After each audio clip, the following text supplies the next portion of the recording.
परमात्मा श्री कृष्ण की वाणी गीता गुरु शिष्य संवाद है।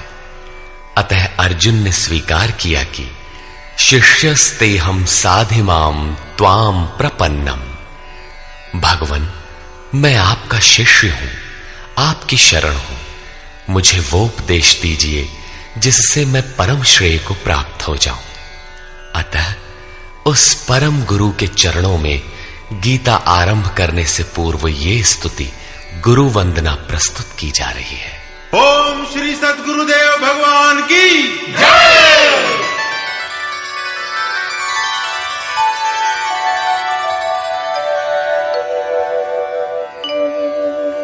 जय सद्गुरुदेवम्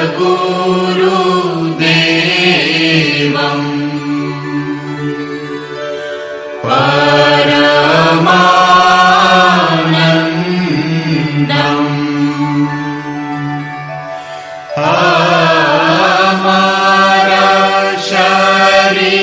अमरशरीरम् अविकारी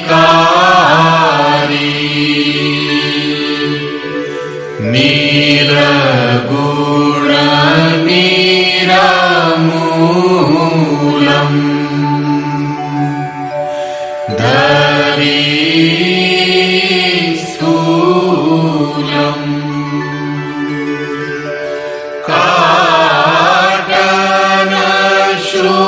काटनशूलम्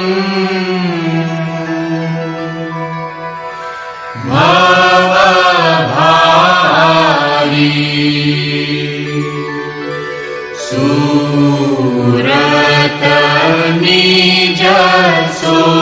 सूरतनिजसोऽहम्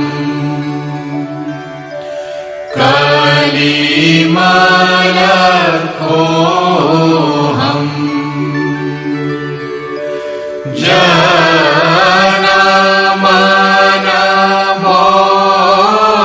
जनमनमोहन छविभारी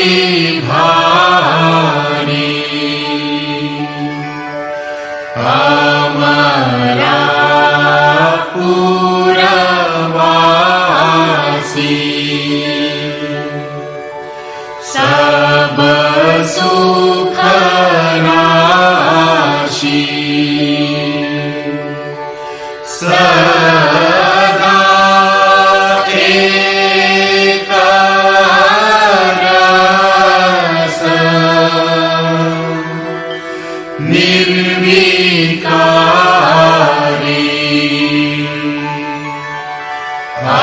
अनुभव गंभीरा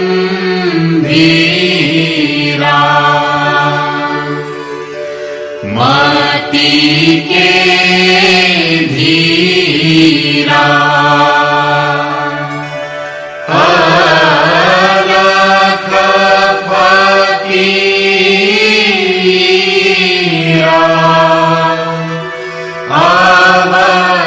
अवतारी योगी अद्वैष्टा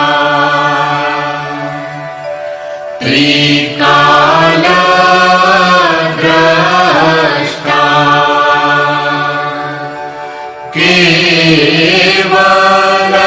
केवलपद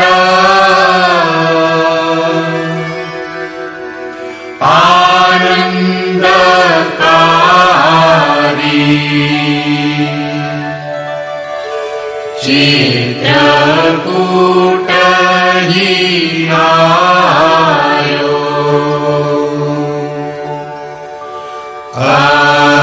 अद्वैत लखायो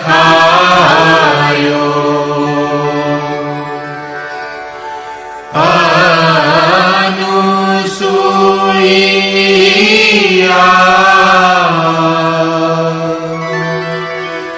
आसन मारी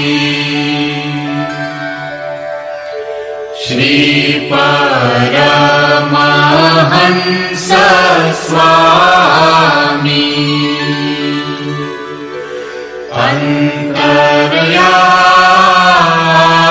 अंतर्यामी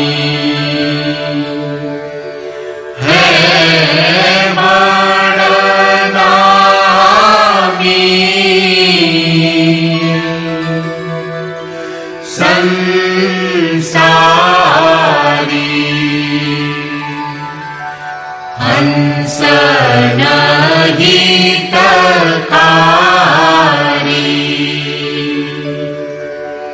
जग पगुधारी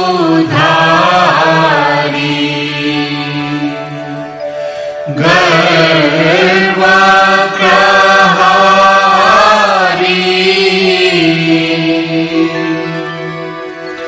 उपकारी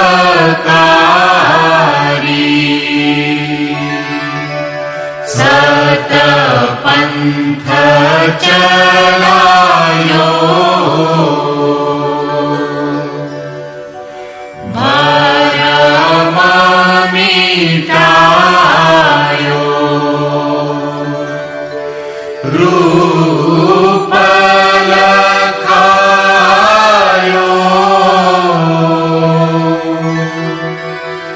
करतारी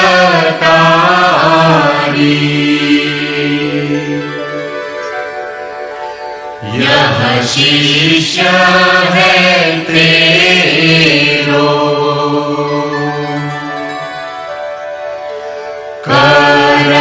करतनी हो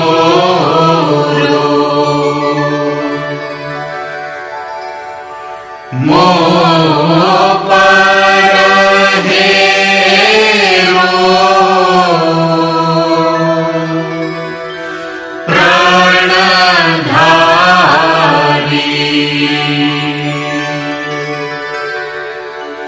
जय सद्गुरुदेवम्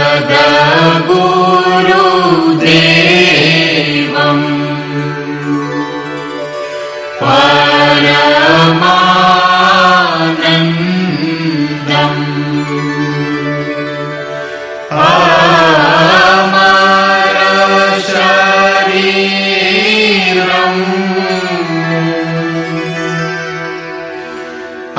अविकारी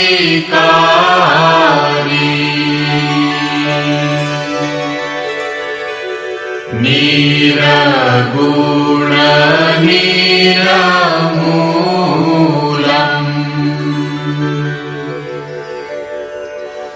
धरी स्थूलम्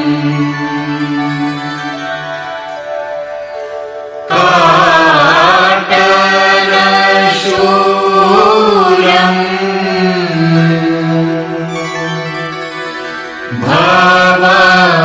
भवभारी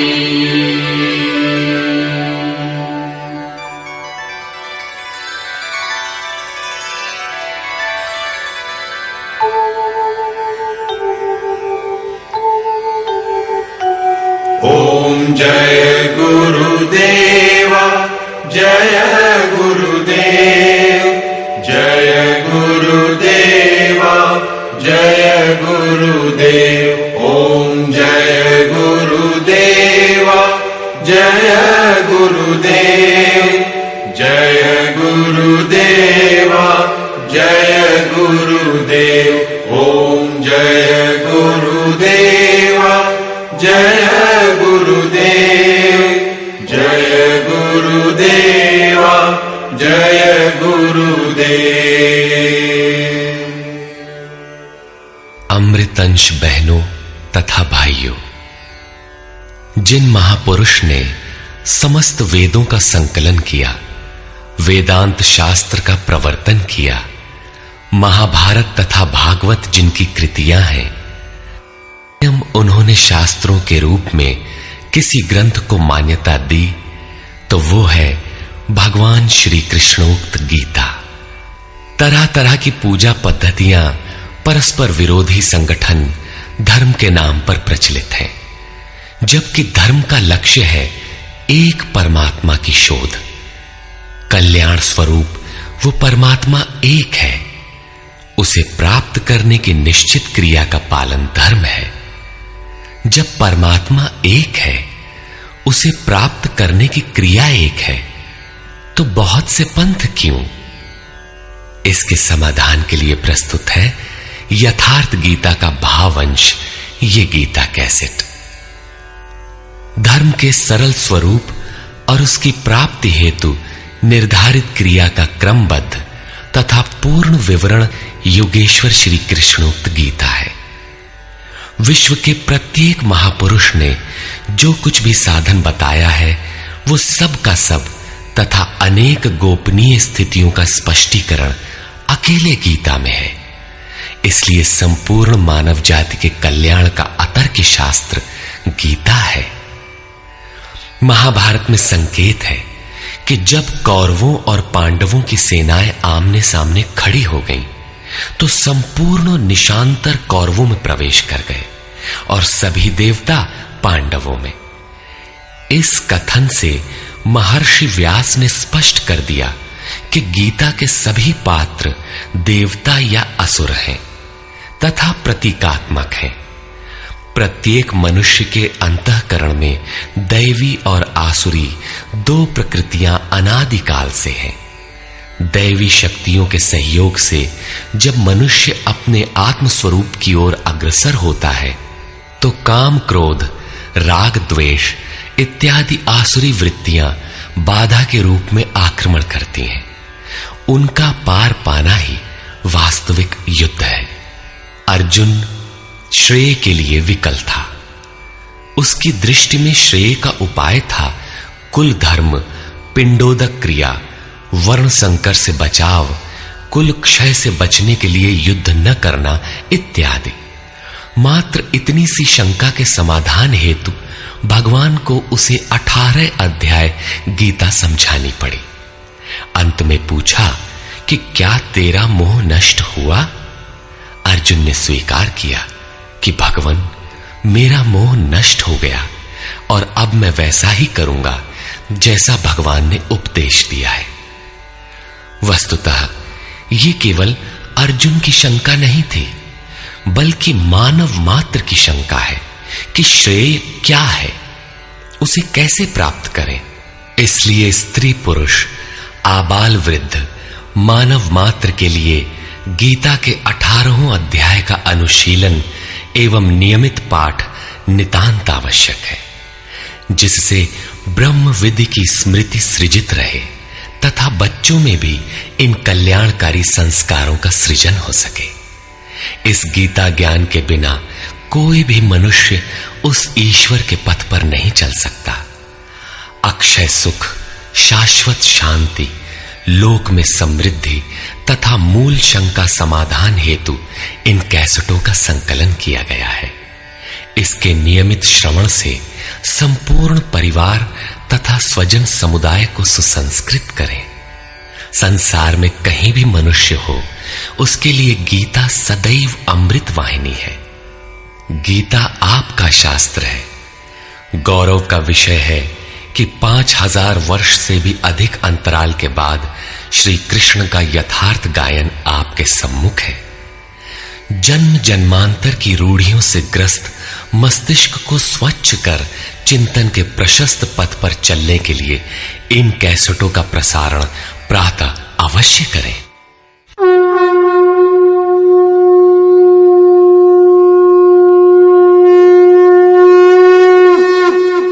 ओम श्री परमात्मने नमः। यथार्थ गीता, श्रीमद् भगवत गीता, अथ प्रथमो अध्यायः।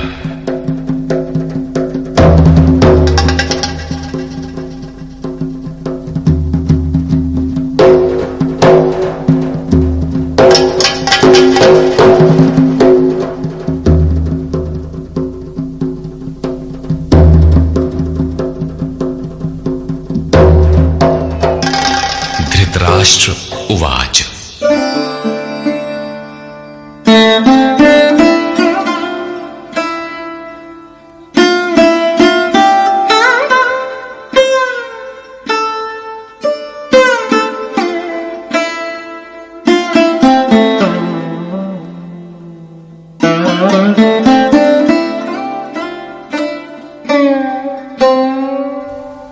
धर्मक्षेत्रे कुरुक्षेत्रे समवेता युयुत्सवः मामकाः पाण्डवाश्चैव किमकुर्वत संजय। धृतराष्ट्र ने पूछा, हे संजय, धर्म क्षेत्र कुरुक्षेत्र में एकत्र युद्ध की इच्छा वाले मेरे और पांडु के पुत्रों ने क्या किया? अज्ञान रूपी धृतराष्ट्र और संयम रूपी संजय। अज्ञान मन के अंतराल में रहता है। अज्ञान से आवृत मन धृतराष्ट्र जन्मांध है, किंतु संयम रूपी संजय के माध्यम से यह देखता है, सुनता है। वो समझता है कि परमात्मा ही सत्य है। फिर भी जब तक इससे उत्पन्न मोह रूपी दुर्योधन जीवित है, इसकी दृष्टि सदैव कौरवों पर रहती है, विकारों पर ही रहती है। धर्म एक क्षेत्र है। जब हृदय देश में दैवी संपत्ति का बाहुल्य होता है तो यह शरीर धर्म क्षेत्र बन जाता है, और जब इसमें आसुरी संपत्ति का बाहुल्य होता है तो यह शरीर कुरुक्षेत्र बन जाता है। कुरु अर्थात करो। यह शब्द आदेशात्मक है। भगवान श्री कृष्ण कहते हैं, प्रकृति से उत्पन्न तीनों गुणों द्वारा परवश होकर मनुष्य कर्म करता है। वो क्षण मात्र भी कर्म किए बिना नहीं रह सकता।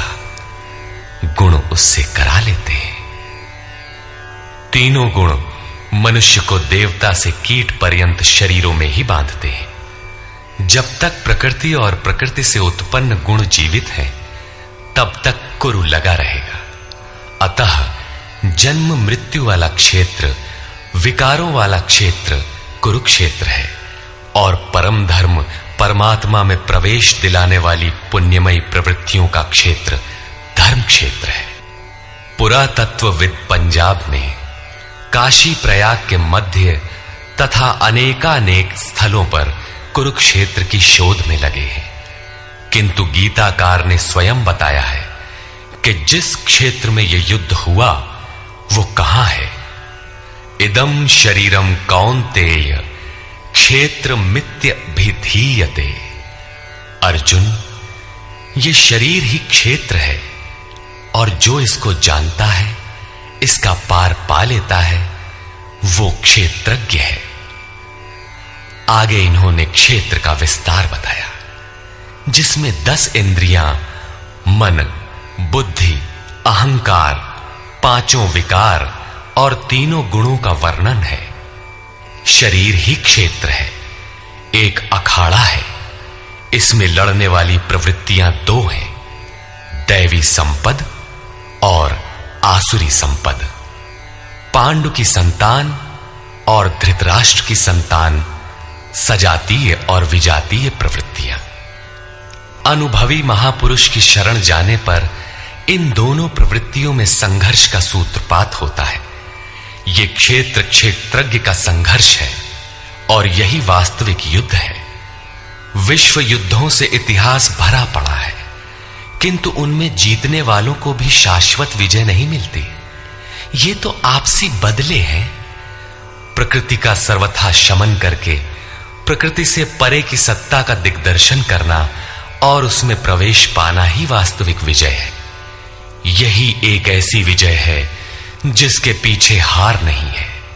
यही मुक्ति है जिसके पीछे जन्म मृत्यु का बंधन नहीं है। इस प्रकार अज्ञान से आच्छादित प्रत्येक मन संयम के द्वारा जानता है कि क्षेत्र क्षेत्रज्ञ के युद्ध में क्या हुआ। अब जैसा जिसके संयम का उत्थान है, वैसे वैसे उसे दृष्टि आती जाएगी। संजय उवाच। दृष्ट्वा तु पाण्डवानीकम् व्यूढम् दुर्योधनस्तदा आचार्यमुपसंगम्य राजा वचनमब्रवीत्। उस समय राजा दुर्योधन ने व्यूह रचना युक्त पांडवों की सेना को देखकर द्रोणाचार्य के पास जाकर ये वचन कहा। द्वैत के आचरण ही द्रोणाचार्य हैं। जब जानकारी हो जाती है कि हम परमात्मा से अलग हो गए हैं, वहां उसकी प्राप्ति के लिए तड़प पैदा हो जाती है। तभी हम गुरु की तलाश में निकलते हैं। दोनों प्रवृत्तियों के बीच यही प्राथमिक गुरु है। यद्यपि बाद के सद्गुरु योगेश्वर श्री कृष्ण होंगे, जो योग की स्थिति वाले होंगे। राजा दुर्योधन आचार्य के पास जाता है। मोह रूपी दुर्योधन। मोह संपूर्ण व्याधियों का मूल है। राजा है, दुर्योधन दुरु अर्थात दूषित, योधन अर्थात वह धन। आत्मिक संपत्ति ही स्थिर संपत्ति है। उसमें जो दोष उत्पन्न करता है वो है मोह। ये प्रकृति की ओर खींचता है और वास्तविक जानकारी के लिए प्रेरणा भी प्रदान करता है। मोह है तभी तक पूछने का प्रश्न भी है, अन्यथा सभी पूर्ण ही हैं। अतः व्यूह रचना युक्त पांडवों की सेना को देखकर, अर्थात पुण्य से प्रवाहित सजातीय वृत्तियों को संगठित देखकर, मोह रूपी दुर्योधन ने गुरु द्रोण के पास जाकर यह कहा। पश्यैतां पांडुपुत्राणां आचार्य महतीं चमू व्यूढ़ां द्रुपदपुत्रेण तव शिष्येण धीमता। हे आचार्य, आपके बुद्धिमान शिष्य द्रुपद पुत्र धृष्टद्युम्न द्वारा व्यूहाकार खड़ी की हुई पांडु पुत्रों की इस भारी सेना को देखी। शाश्वत अचल पद में आस्था रखने वाला दृढ़ मन ही धृष्टद्युम्न है। यही पुण्यमयी प्रवृत्तियों का नायक है। साधन कठिन न मन कर टेका। साधन कठिन नहीं, मन की दृढ़ता कठिन होनी चाहिए। अब देखें सेना का विस्तार। अत्र शूरा महेश्वासा भीमार्जुन समायुधि युयुधानो विराटश्च द्रुपदश्च महारथः। इस सेना में महेश्वासा, महान ईश में वास दिलाने वाले भाव रूपी भीम, अनुराग रूपी अर्जुन के समान बहुत से शूरवीर, जैसे सात्विकता रूपी सात्यकी, विराट सर्वत्र ईश्वरी प्रवाह की धारणा, महारथी राजा द्रुपद अर्थात अचल स्थिति, तथा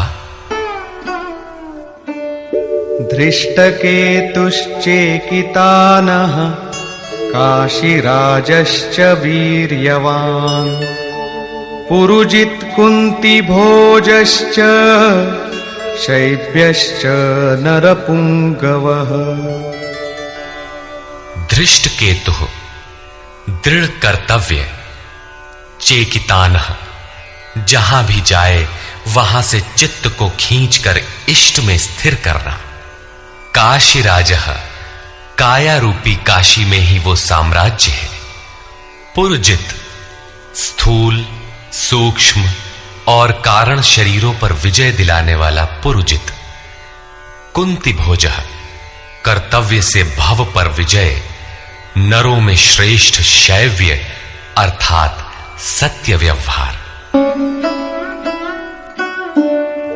युधामन्युश्च विक्रान्तः उत्तमौजाश्च वीर्यवान् सौभद्रो द्रौपदेयाश्च सर्व एव महारथाः। और पराक्रमी युधामन्यु, युद्ध के अनुरूप मन की धारणा, उत्तमौजाह शुभ की मस्ती, सुभद्रा पुत्र अभिमन्यु। जब शुभ आधार आ जाता है तो मन भय से रहित हो जाता है। ऐसा शुभ आधार से उत्पन्न अभय मन, ध्यान रूपी द्रौपदी के पांचों पुत्र वात्सल्य, लावण्य, सौम्यता, स्थिरता, सहृदयता, सब के सब महारथी है। साधन पथ पर संपूर्ण योग्यता के साथ चलने की क्षमताएं हैं। इस प्रकार दुर्योधन ने पांडव पक्ष के 15-20 नाम गिनाए, जो दैवी संपद के महत्वपूर्ण अंग हैं। विजातीय प्रवृत्ति का राजा होते हुए भी मोह ही सजातीय प्रवृत्तियों को समझने के लिए बाध्य करता है। दुर्योधन अपना पक्ष संक्षेप में कहता है, यदि कोई बाह्य युद्ध होता तो अपनी फौज बढ़ा चढ़ा कर गिनाता। विकार कम गिनाए गए, क्योंकि उन पर विजय पाना है। वे नाशवान हैं। केवल 5-7 विकार बताए गए, जिनके अंतराल में संपूर्ण बहिर्मुखी प्रवृत्ति विद्यमान है। जैसे अस्माकं तु विशिष्टाये तान्निबोध द्विजोत्तम नायका मम सैन्यस्य संज्ञार्थं तान् ब्रवीमि ते। द्विजोत्तम, हमारे पक्ष में जो जो प्रधान हैं उन्हें भी आप समझ लें। आपको जानने के लिए मेरी सेना के जो नायक हैं उनको कहता हूं। बाह्य युद्ध में सेनापति के लिए द्विजोत्तम संबोधन असामयिक है। वस्तुतः गीता अंतःकरण की 2 प्रवृत्तियों का संघर्ष है, जिसमें द्वैत का आचरण ही द्रोण है। जब तक हम लेश मात्र भी आराध्य से अलग हैं, तब तक प्रकृति विद्यमान है, द्वैत बना है। इस द्वि पर जय पाने की प्रेरणा प्रथम गुरु द्रोणाचार्य से मिलती है। अधूरी शिक्षा ही पूर्ण जानकारी के लिए प्रेरणा प्रदान करती है। वो पूजा स्थली नहीं, वहां शौर्य सूचक संबोधन होना चाहिए। विजातीय प्रवृत्ति के नायक कौन कौन हैं?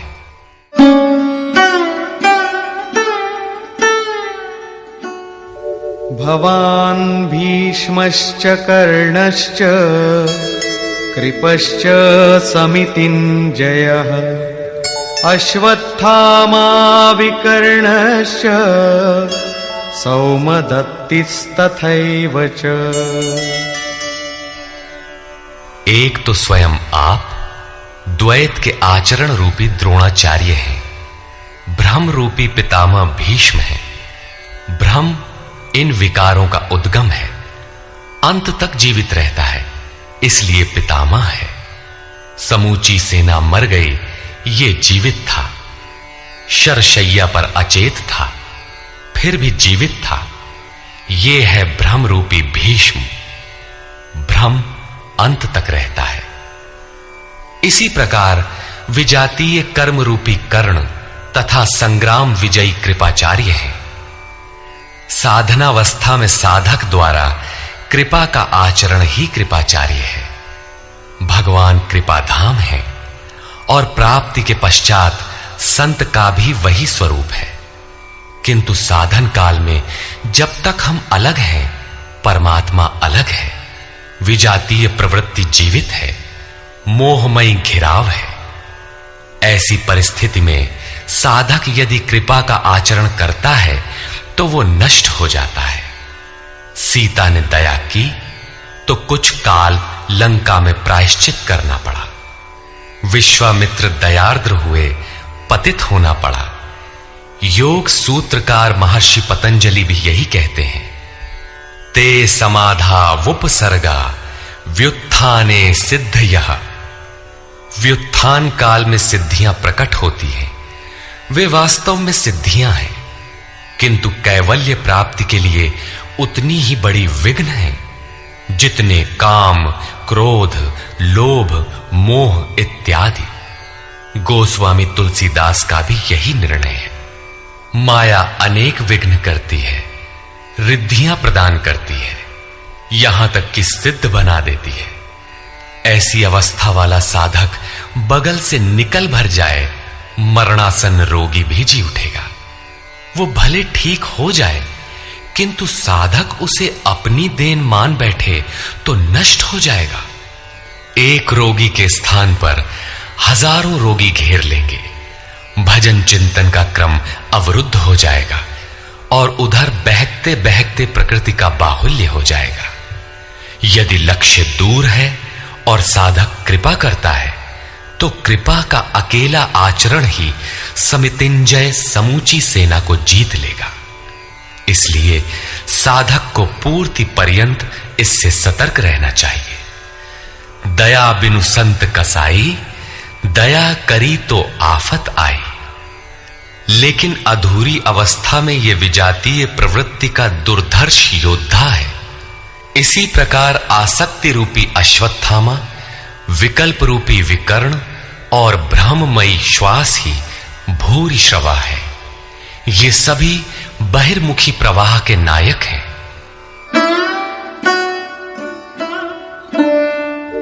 अन्ये च बहवः शूराः मदर्थे त्यक्तजीविताः नानाशस्त्र प्रहरणाः सर्वे युद्धविशारदाः। और भी बहुत से शूरवीर अनेक शस्त्रों से युक्त मेरे लिए जीवन की आशा को त्याग कर युद्ध में डटे हैं। सभी मेरे लिए प्राण त्यागने वाले हैं, किंतु उनकी कोई ठोस गणना नहीं है। अब कौन सी सेना किन भावों द्वारा सुरक्षित है, इस पर कहते हैं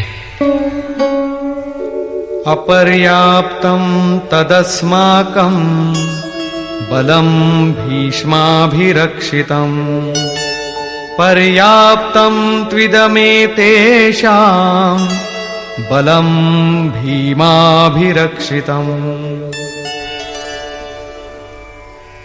भीष्म द्वारा रक्षित हमारी सेना सब प्रकार से अजेय है और भीम द्वारा रक्षित इन लोगों की सेना जीतने में सुगम है। पर्याप्त और अपर्याप्त जैसे श्लिष्ट शब्द का प्रयोग दुर्योधन की आशंका को व्यक्त करता है। अतः देखना है कि भीष्म कौन सी सत्ता है जिस पर कौरव निर्भर करते हैं, तथा भीम कौन सी सत्ता है जिस पर दैवी संपद संपूर्ण पांडव निर्भर है। दुर्योधन अपनी व्यवस्था देता है कि अयनेषु च सर्वेषु यथा भागमवस्थिताः भीष्ममेवाभिरक्षन्तु भवन्तः सर्व एव हि। इसलिए सब मोर्चों पर अपनी अपनी जगह स्थित रहते हुए आप लोग सबके सब भीष्म की ही सब ओर से रक्षा करें। यदि भीष्म हैं तो हम अजेय हैं, इसलिए आप पांडवों से न लड़कर केवल भीष्म की ही रक्षा करें। कैसा योद्धा है भीष्म जो स्वयं अपनी रक्षा नहीं कर पा रहा है, कौरवों को उसकी रक्षा व्यवस्था करनी पड़ रही है। यह कोई बाह्य योद्धा नहीं, ब्रह्म ही भीष्म है। जब तक ब्रह्म जीवित है तब तक विजातीय प्रवृत्तियां कौरव अजेय हैं। अजेय का यह अर्थ नहीं कि जिसे जीता ही ना जा सके, बल्कि अजेय का अर्थ दुर्जय है, जिसे कठिनाई से जीता जा सकता हो।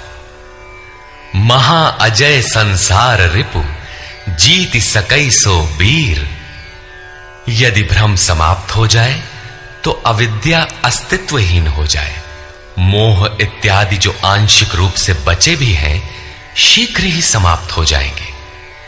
भीष्म की इच्छा मृत्यु थी, इच्छा ही भ्रम है। इच्छा का अंत और भ्रम का मिटना एक ही बात है। इसी को संत कबीर ने सरलता से कहा, इच्छा काया इच्छा माया इच्छा जग उपजाया। कह कबीर जे इच्छा विवर्जित ताका पार न पाया। जहां भ्रम नहीं होता वो अपार और अव्यक्त है। इस शरीर के जन्म का कारण इच्छा है, इच्छा ही माया है और इच्छा ही जगत की उत्पत्ति का कारण है। सो कामयत तदैक्षत बहुस्याम प्रजायेय इति। कबीर कहते हैं, जो इच्छाओं से सर्वथा रहित हैं, तिनका पार न पाया। वे अपार, अनंत, असीम तत्व में प्रवेश पा जाते हैं। यो कामो निष्काम आप्त काम आत्म कामो न तस्य प्राणा उत्क्रामंति ब्रह्म व सन ब्रह्माप्येति। जो कामनाओं से रहित आत्मा में स्थिर आत्म स्वरूप है, उसका कभी पतन नहीं होता। वो ब्रह्म के साथ एक हो जाता है।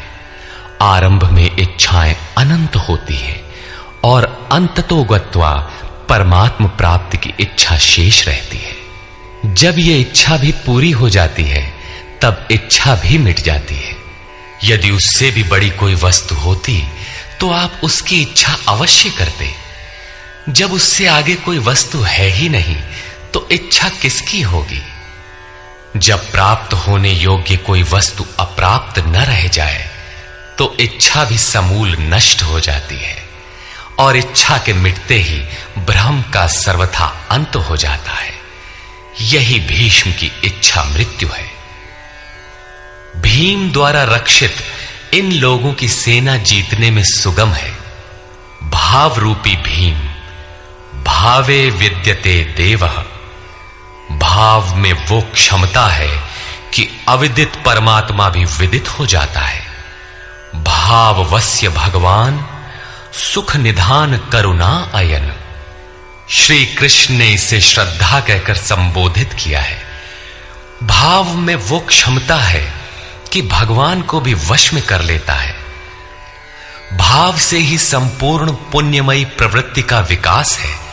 ये पुण्य का संरक्षक है तो इतना बलवान कि परम देव परमात्मा को संभव बनाता है, किंतु साथ ही इतना कोमल भी है कि आज भाव है तो कल अभाव में बदलते देर नहीं लगती।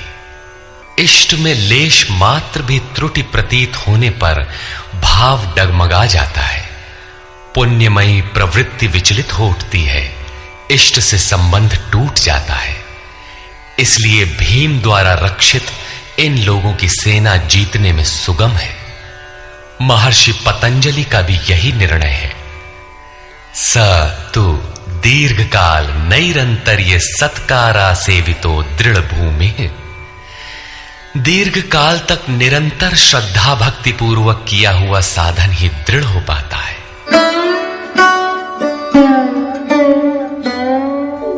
तस्य संजनयन् हर्षं कुरु वृद्धः पितामहः। सिंहनादं विनद्योच्चैः शंखं दद्मौ प्रतापवान्। इस प्रकार अपने बलाबल का निर्णय लेकर शंख ध्वनि हुई। शंख ध्वनि पात्रों के पराक्रम की घोषणा है कि जीतने पर कौन सा पात्र आपको क्या देगा। कौरवों में वृद्ध प्रतापवान पितामह भीष्म ने उस दुर्योधन के हृदय में हर्ष उत्पन्न करते हुए उच्च स्वर से सिंहनाद के समान भयप्रद शंख बजाया। सिंह प्रकृति से भयावह पहलू का प्रतीक है। घोर जंगल के नीरव एकांत में शेर की दहाड़ कान में पड़ जाए तो रोंगटे खड़े हो जाएंगे, हृदय कांपने लगेगा। यद्यपि शेर आपसे मीलों दूर है। भय प्रकृति में होता है, परमात्मा में नहीं। वो तो अभय सत्ता है। भ्रम रूपी भीष्म यदि विजयी होता है तो प्रकृति के जिस भयारण्य में आप हैं, उससे भी अधिक भय के आवरण में बांध देगा। भय की एक परत और बढ़ जाएगी, भय का आवरण घना हो उठेगा। ये भ्रम इसके अतिरिक्त और कुछ नहीं दे सकेगा। अतः प्रकृति से निवृत्ति ही गंतव्य का मार्ग है। संसार में प्रवृत्ति तो भवाटवी है, घोर अंधकार की छाया है। इसके आगे कौरवों की कोई घोषणा नहीं है। कौरवों की ओर से कई बाजे एक साथ बजे, किंतु कुल मिलाकर वे भी भय ही प्रदान करते हैं, इससे अधिक कुछ नहीं। प्रत्येक विकार कुछ न कुछ भय तो देता ही है, इसलिए उन्होंने भी घोषणा की, ततः शंखाश्च भैर्यश्च पणवानकगोमुखाः सहसैवाभ्यहन्यन्त सशब्दस्तु मूलोऽभवत्। तदनंतर अनेक शंख, नगारे, ढोल और नरसिंहादि बाजे एक साथ ही बजे। उनका शब्द भी बड़ा भयंकर हुआ। भय का संचार